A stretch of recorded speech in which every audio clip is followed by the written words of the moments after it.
aqui a gente tá a fim de escutar histórias de liderança, histórias de quem realmente faz, né? Muito diferente do que a teoria conta. A teoria é muito importante, mas na prática que você vê, né? O bicho pegando.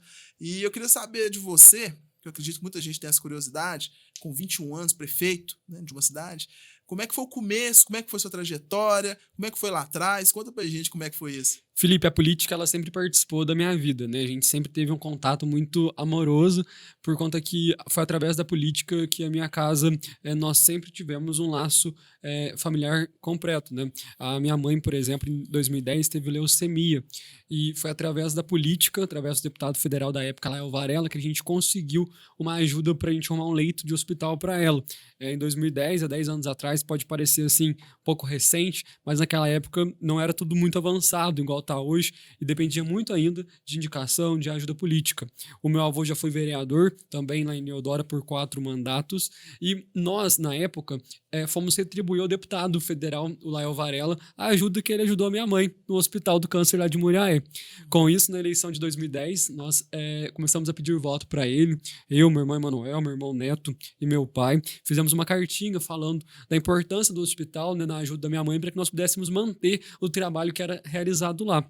Nós conseguimos, salvo engano, na época, 200 e poucos votos para esse deputado lá em Leodoro, e nós ficamos marcados, né, com esse início na política. Em 2012, meu pai Você tinha quantos anos ali? tinha 7 anos. 7 anos? 7 Já anos. tava então no... Em 2012, meu pai foi convidado pelo doutor, amigo dele, doutor Bruno, para ser candidato a prefeito, faltando assim 3 meses para as eleições. Aí meu pai foi candidato, foi ele mais 3 vereadores contra 4 candidatos, né? 2 deles, um prefeito de mandato, outro ex-prefeito, pessoas envolvidas na política, e nós com o menor grupo por enquanto. Nós, infelizmente, não ganhamos as eleições, mas saímos vitoriosos, né? Porque nós ganhamos a perseverança, a maturidade. Em 2016, meu pai foi eleito, fomos eleitos com 75% dos votos, né, da opinião das pessoas. E quando eu falo no plural, fomos eleitos, é porque eu sempre tive com o meu pai, né? Tive com ele desde as primeiras reuniões no quintal da minha casa, até no dia em que ele foi despedido da prefeitura, que eu fiz a transmissão do cargo para o vice-prefeito Newton. Então, eu sempre tive esse contato com a política. Coordenei a campanha de 2018 lá em Leodoro, deputado Castro, deputado Carlos Mérez, né?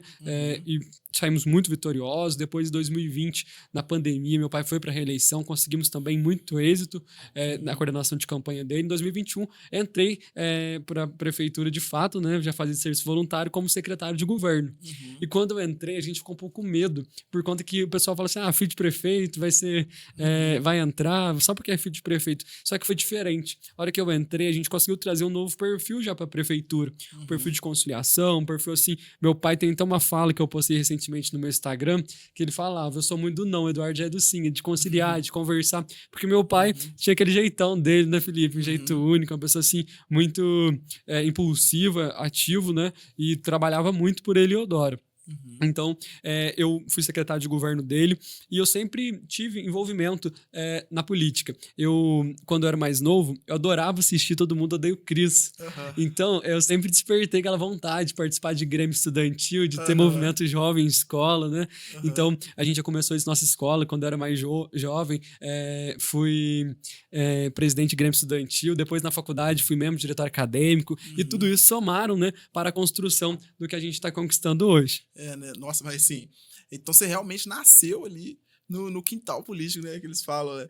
E eu lembro quando seu pai falou isso, falou, o Eduardo, meu filho, é o meu secretário de governo, tem 18 anos. Aí, assim, é automático, não te conhecia, tava conhecendo seu pai também, a primeira coisa que você pensa, você fala, não, o cara já colocou o filho dele lá, né? Aí quando eu te conheci a primeira vez, né, que eu fui vendo você falando, falei, não, ele tem desenvoltura. Mas eu fiquei mais surpreendido ainda quando você você vinha com as demandas da prefeitura. Demandas técnicas, demandas pontuais, e conhecia todo o processo burocrático.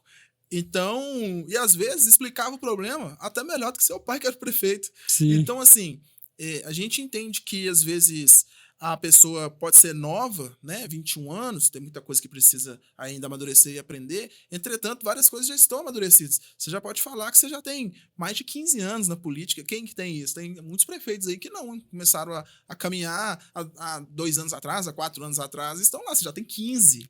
Então, Sim. muita coisa você já tem uma maturidade, né? E você estava me falando mais aqui que você está fazendo também umas palestras, né? Sim. Assim, para os jovens se ingressar na política. A gente ouve muito falar essa palavra. Eu, quando eu era mais novo, eu fazia parte de movimento estudantil também. Na minha época, eu fui presidente do Diretório Acadêmico de Engenharia Civil. Eu fiz depois que eu fui para ciência política, né? Mas primeiro eu fiz engenharia civil. Fui o fundador lá e primeiro presidente. A gente queria, na época, fazer palestra, brigar porque não tinha mesa de prancheta pra gente fazer desenho lá e fazer festa. Era isso que a gente queria. Felipe, eu lembro quando você falava isso. Depois que meu pai te conheceu, né? Ele tomou um carinho muito grande por você, né? E não, a gente viu o Felipe e eu com o Emanuel correndo, né? O Felipe ali, vamos lá conversar com ele. Ficava te aloprando, né? Fazendo pergunta, entrevista. Felipe, como é que você fazia isso? Como é que era? Eu lembro perfeitamente você falando sobre a questão da cantina, né? Da revolução que vocês fizeram lá. Essa história é boa, essa história é boa. E isso me marcou demais, viu? Essa história é boa. O que aconteceu? Deixa eu te contar isso. Aí você já tá me entrevistando. É isso aí mesmo. Deixa eu te contar o que foi esse caso.